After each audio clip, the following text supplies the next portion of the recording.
pembahasan yang pertama yaitu materi dari bioteknologi. Bioteknologi merupakan teknologi yang memanfaatkan organisme ataupun bagian-bagian organisme untuk menghasilkan barang dan jasa.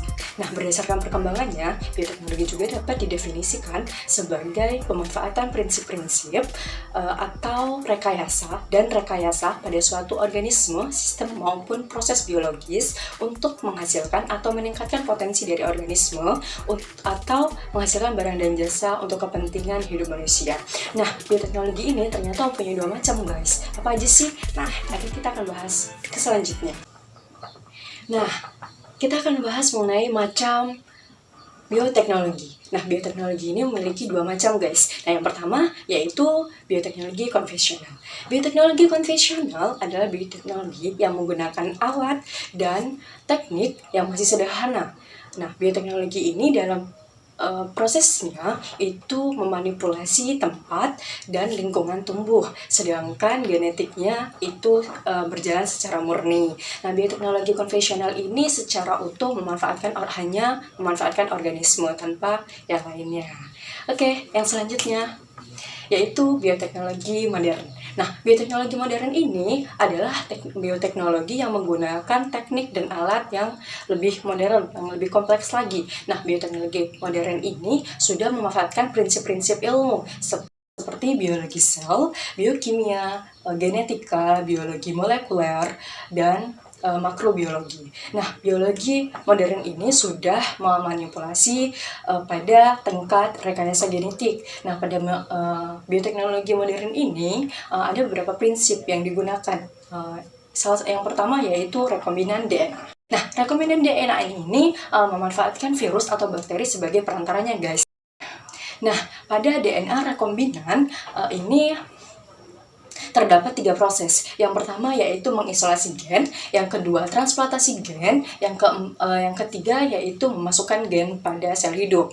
Nah, pada DNA rekombinan ini kita dapat mengambil contohnya pada pembuatan tanaman bercahaya. Nah, tanaman bercahaya ini bagaimana sih pembuatannya gitu kan? Pasti teman-teman sekalian, kok bisa ya tanaman bercahaya gitu kan? Nah, pada pembuatan tanaman bercahaya ini yang pertama dilakukan untuk membuat tumbuhan bercahaya ini, yang pertama yaitu mengisolasi gen penghasil cahaya dari ubur-ubur. Nah, kemudian setelah itu baru mentransplantasi gen tersebut ke dalam plasmid virus atau bakteri yang digunakan. Nah, terbentuklah DNA rekombinan. Nah, setelah itu baru dicangkokkan ke dalam sel tumbuhan yang diinginkan, kemudian ditanam pada media kultur jaringan. Jadilah tumbuhan bercahaya.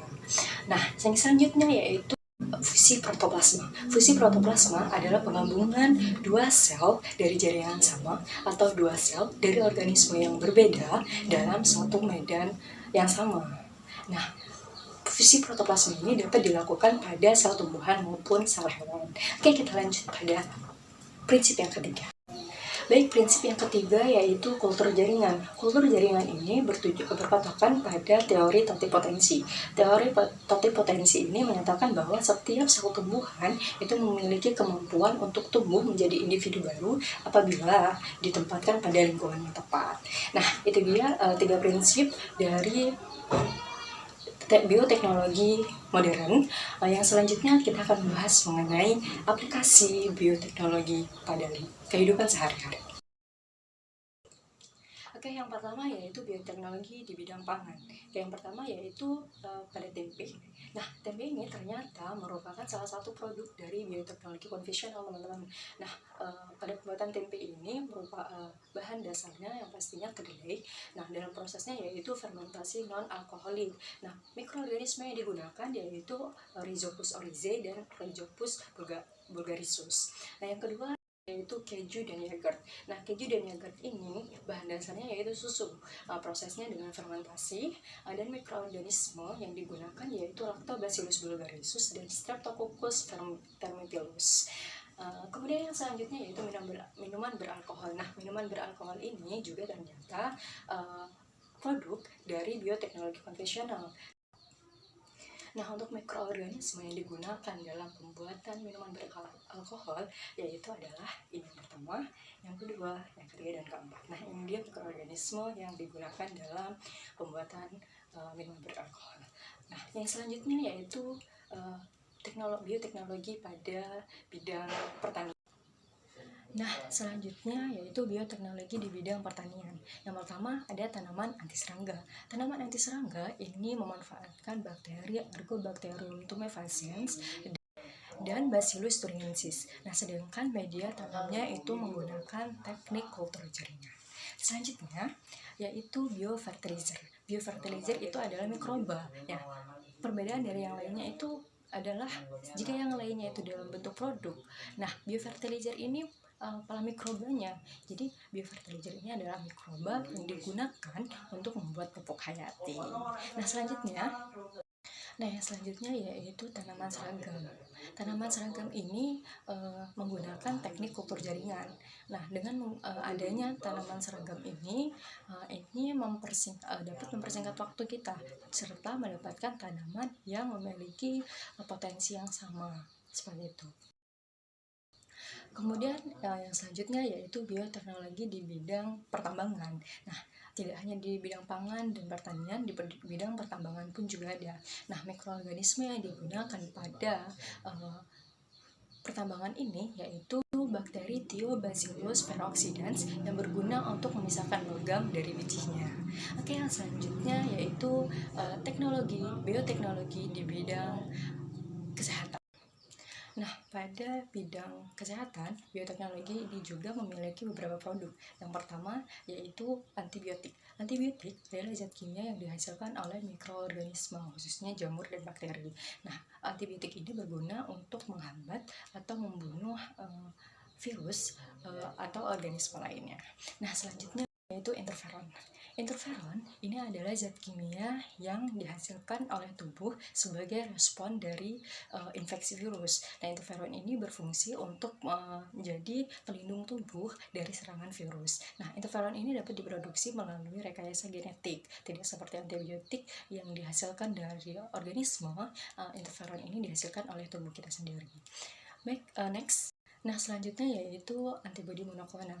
Antibodi monoklonal ini diproduksi dengan menggabungkan sel tumor dan sel limfa mamalia. Sel tumor ini kan berkembang secara terus-menerus nih, sedangkan sel limfa mamalia ini penghasil antigen sehingga dapat memproduksi antibodi secara kontinu. Selanjutnya yaitu pembuatan insulin. Pembuatan insulin ini dilakukan secara rekayasa genetik. Nah, yang pertama dilakukan dalam pembuatan insulin yaitu mengisolasi gen penghasil insulin dari manusia, kemudian menyisipkan gen tersebut pada plasmid bakteri. Nah, kemudian baru dikulturkan dengan sel bakteri E. coli, sehingga bakteri E. coli ini dapat menghasilkan insulin yang berguna untuk mengatasi penyakit diabetes. Yang selanjutnya yaitu pembuatan vaksin. Pembuatan vaksin ini dilakukan dengan rekayasa genetika. Prosesnya yang pertama yaitu mengisolasi gen yang dapat mengkode antigen dari mikroba yang bersangkutan. Setelah itu gen tersebut dimasukkan ke dalam plasmid mikroba yang sama, ya, sehingga mikroba yang telah dimasukkan antigen tersebut dapat menghasilkan vaksin yang berguna untuk menimbulkan antibodi untuk melawan antigen yang masuk ke dalam tubuh. Nah, yang selanjutnya yaitu bioteknologi di bidang lingkungan. Di bidang lingkungan, ini yang pertama yaitu berguna untuk menangani pencemaran lingkungan. Contohnya yang pertama yaitu pencemaran minyak bumi pada air laut, kemudian untuk memisahkan limbah berat, logam berat pada limbah industri dan limbah pada pertambangan. Selanjutnya yaitu pembuatan biogas. Nah, dalam pembuatan biogas ini bahan dasarnya itu adalah kotoran hewan ternak. Nah, biogas ini dia adalah gas yang dihasilkan dari fermentasi senyawa organik dari kotoran hewan ternak ini, guys. Nah, itulah bentuk-bentuk produk dari bioteknologi di beberapa bidang. Ini saja yang bisa saya sampaikan. Apabila ada kesalahan perkataan, perbuatan, ataupun yang lainnya, saya mohon maaf. Saya akhiri. Wassalamualaikum warahmatullahi wabarakatuh.